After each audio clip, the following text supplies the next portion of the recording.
इनका दाव उल्टा पड़ गया। कहते हैं ना, मत बिगाड़ो बिगड़ेगा। दूसरे को बाल बच्चा को जो लोग बिगाड़ता है ना, पता चलता है अपना ही बाल बच्चा बिगड़ गया है। दूसरे के लिए जो कांटा लगाता है ना, पता चलता है अपने ही पांव में कांटा चुभ गया है।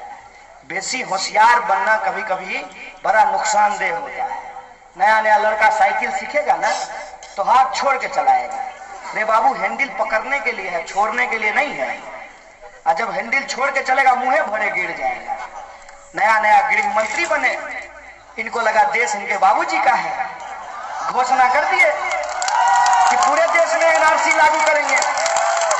और पूरे देश में एनआरसी की घोषणा के चलते क्या हुआ कि व्हाट्सएप मैसेज चलना शुरू हो गया कि देखिए चाणक्य जो है वो गृह मंत्री बना है।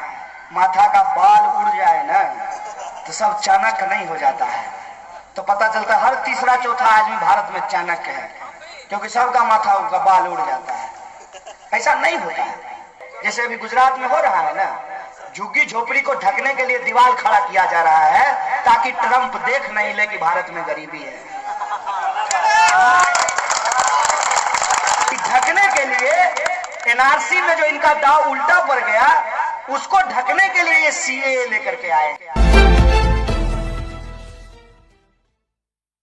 अगर इस देश को जरूरत है तो हम सब फिर से वो जिम्मेवारी अपने कंधे पे लेंगे और इस सरकार को चुनौती देंगे कि यह सरकार, अगर तुम अंग्रेज बनने के लिए तैयार हो तो हम अशफाक उल्लाह खां और राम प्रसाद बिस्मिल की तरह शहादत देने के लिए तैयार हैं। इस बात को याद रखना, इस बात को याद रखना कि जो आजादी हमारे पुरखों ने लड़ करके हमको दिलाई है, किसी भी सूरत में इस आजादी को हम खोने नहीं देंगे।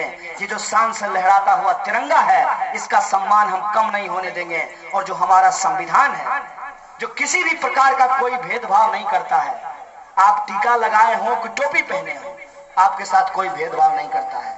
आप टीकी रखते हो कि दाढ़ी बढ़ाए हो, आपके साथ कोई भेदभाव नहीं करता है। आप फॉर्च्यूनर पे चलते हो या साइकिल से चलते हो, आप दोनों का वोट बराबर होता है। ये जो हमारा संवैधानिक अधिकार है, इस संविधान की जो मूल आत्मा है, उसकी रक्षा हम करेंगे। इसीलिए हम कहते हैं कि ये एनआरसी, एनपीआर और सीएए इस देश को बांटने के लिए लाया गया है। इस देश में हिंदू मुसलमान का नफरत फैलाने के लिए लाया गया है। लेकिन ये बीमारी है, ये बीमारी है, ये प्लेग है। और कोई बीमारी, कोई महामारी जब समाज में फैलती है तो वो धर्म देख करके नहीं किसी को शिकार बनाती है।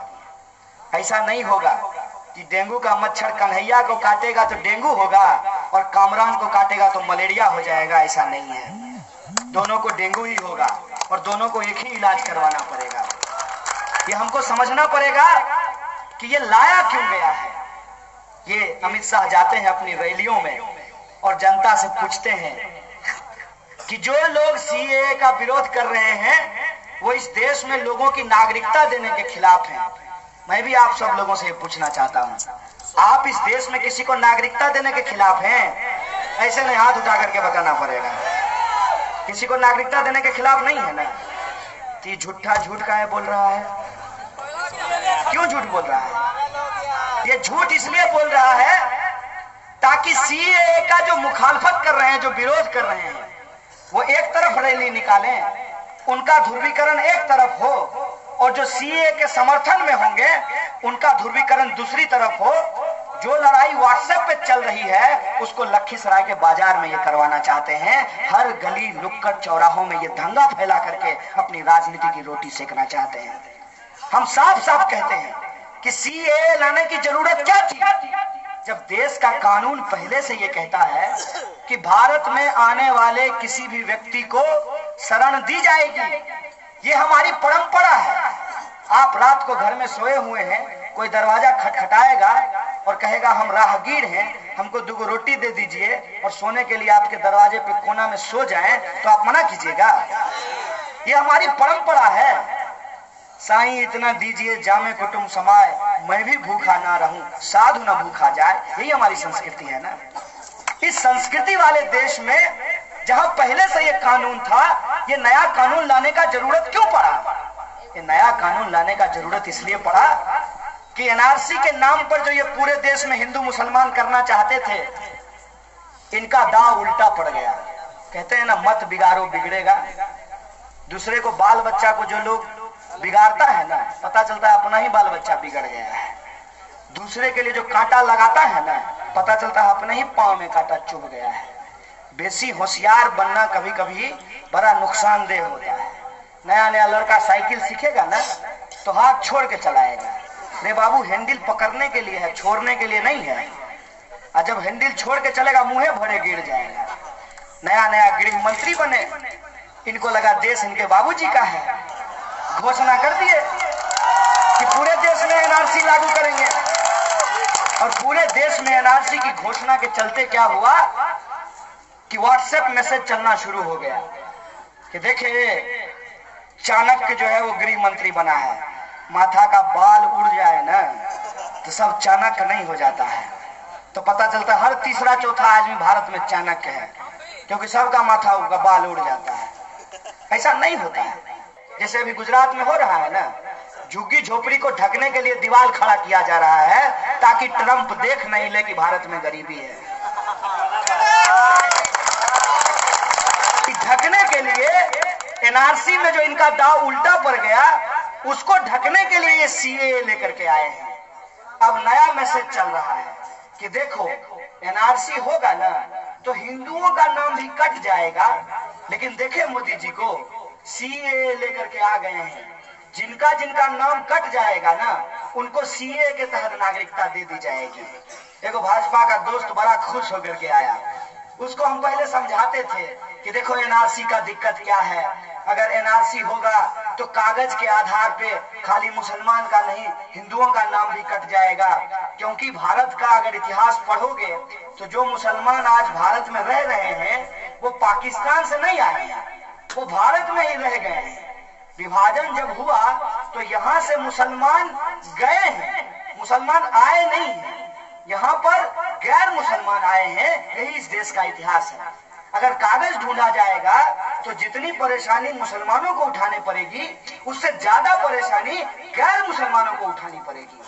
और जमीन के कागज का जहां तक सवाल है तो जमीन का कागज का ब्यौरा ये है कि सरकार के पास ही 30% लैंड का रिकॉर्ड है, मात्र 30%। बलगुदर वाला जमीनमा वाला जो है हाई स्कूल का क्या खेला है, क्यों हाई स्कूल का जमीन है, लेकिन वो सरकारी रिकॉर्ड में गैर मुजरवा जमीन है। अब सरकार चाहती है कि वहां पे संग्रहालय बना दे और लड़का सब जो है हाई स्कूल के मैदान में क्रिकेट खेलता है। ये सवाल है। तो जब लैंड का रिकॉर्ड नहीं है सरकार के पास, तो अगर एनआरसी में कागज की छोटी छोटी गलतियों के चलते आपका नाम काट करके हटाया जाएगा तो सीए के तहत अगर आपको लगता है कि आप नागरिकता ले लेंगे तो नागरिकता अगर मिल भी जाएगी तो बाप दादा का जमीन कैसे साबित कीजिएगा कि हमारा जमीन है, जो घर दुआर है कैसे साबित कीजिएगा कि हमारा घर है। ये इसमें सबसे बड़ा प्रॉब्लम है।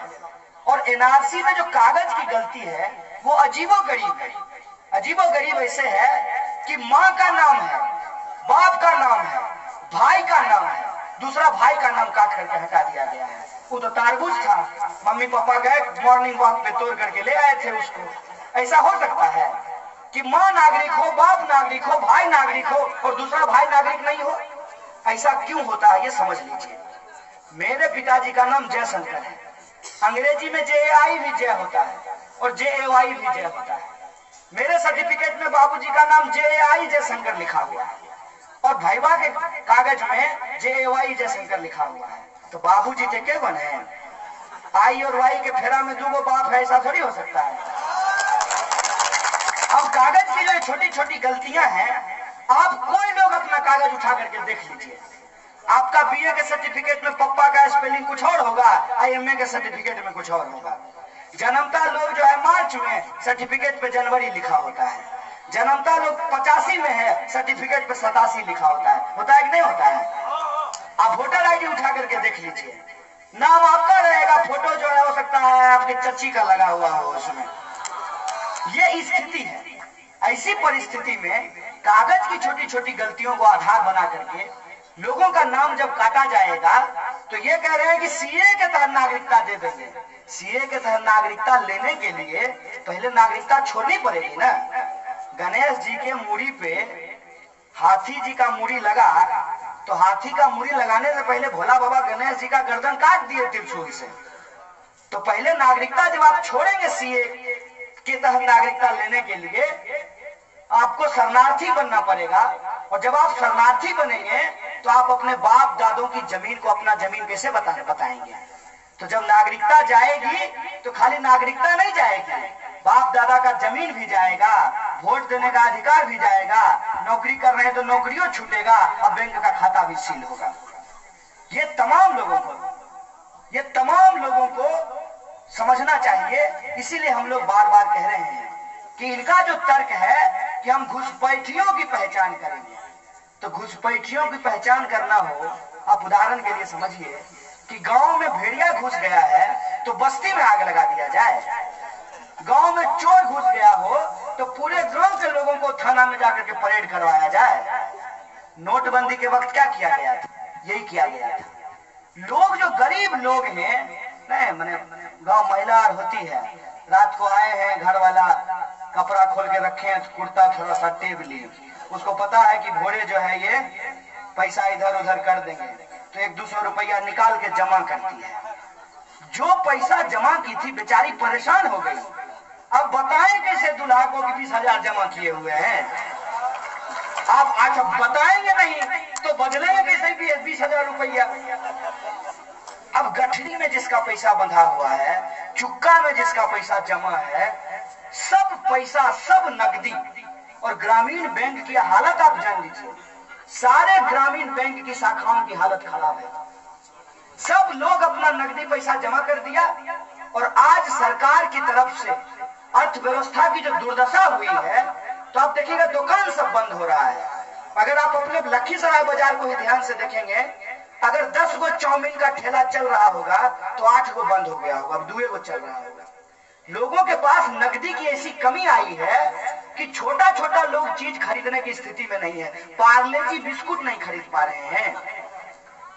जो लोग, वो रजनीगंधा होता है, जो रजनीगंधा खा रहे थे वो शिखर पे लौट आए हैं। नकदी की कमी है। और बिहार जैसे प्रदेश की अगर आप बात करें, जहां पलायन इतना बड़ा मुद्दा है, 50% लोग बाहर काम करने के लिए जाते हैं। 50%। किसी गांव को आप जाकर के देखिए, 2 ही तरह के लोग मिलेंगे आपको, औरतें मिलती हैं, बूढ़े मिलते हैं, बच्चे मिलते हैं, नौजवान नहीं है उस गांव में। बिहार जैसे राज्य में हमारा मुद्दा एनआरसी और एनपीआर नहीं है, हमारा मुद्दा एनपीआर नहीं बल्कि रोजगार है। ये बात हम लोगों को समझना चाहिए। इसीलिए हम आप तमाम लोगों को ये कहने आए हैं कि ये जो उलझाने की राजनीति है, उस उलझाने की राजनीति से बाहर निकल करके अगर नेता अपने बाल बच्चों के बारे में सोच रहे हैं, हमको भी अपने बाल बच्चों के बारे में सोचना होगा। अपने भविष्य के लिए, अपनी पीढ़ी के लिए, अपने संविधान की रक्षा के लिए, सबके काम के लिए, सबकी शिक्षा के लिए, सबके आत्मसम्मान के लिए हमको अपने हक और अधिकार के लिए लड़ना पड़ेगा। इसीलिए हम नारा लगाते हैं कि निकलो बंद मकानों से, जंग लड़ो बेईमानों से। बेईमानों के खिलाफ ये लड़ाई लड़ने की जरूरत है। आप इस लड़ाई में हमारे साथ हैं? अगर साथ हैं तो मैं आप तमाम लोगों से ये आग्रह करने के लिए आया हूँ, आपसे ये अपील करने के लिए आया हूँ कि आप 27 तारीख को पटना के गांधी मैदान में आइए, और पटना के गांधी मैदान से हम बिहार की सरकार से अपील करेंगे कि बिहार सरकार, नहीं चाहिए एनपीआर, हमें चाहिए रोजगार। इन सवालों पे आप तमाम लोगों को इकट्ठा होने की आग्रह करते हैं कि बिहार सरकार बिहार विधानसभा में एनपीआर, एनआरसी और सीए के खिलाफ रेजोल्यूशन पास करे। इस रेजोल्यूशन के लिए हम आपके जन समर्थन के लिए आपके बीच में आए हैं। हमको पूरा भरोसा है कि आपका आशीर्वाद हमको मिलेगा। मिलेगा कि नहीं मिलेगा? पटना के गांधी मैदान आएंगे ना? डायरेक्ट ट्रेन है लखीसराय से, 10-10 मिनट पे ट्रेन है। आप सब लोग पटना के गांधी मैदान को आइए, और पटना के इस ऐतिहासिक मैदान से, बिहार की इस महान भूमि से, महावीर बुद्ध और गुरु गोविंद सिंह की भूमि से, इस जेपी जगदेव बाबू, कर्पूरी ठाकुर, नक्षत्र मालाकार, जुब्बा सहनी और श्री बाबू की इस भूमि से, बाबू वीर कुंवर सिंह और पीर अली की इस भूमि से इस देश की सरकार को कह देना चाहते हैं कि यह सरकार, देश बांटने की तुम्हारी साजिश को हम चलने नहीं देंगे। और गृह मंत्री कहते हैं कि एक इंच पीछे नहीं हटेंगे। 1 इंच तो क्या, पूरा का पूरा 56 इंच पीछा हटा करके दिखाएंगे। इसी आशा और विश्वास के साथ अपनी बात खत्म करता हूँ। शुक्रिया। इनकलाब जिंदाबाद। हमारे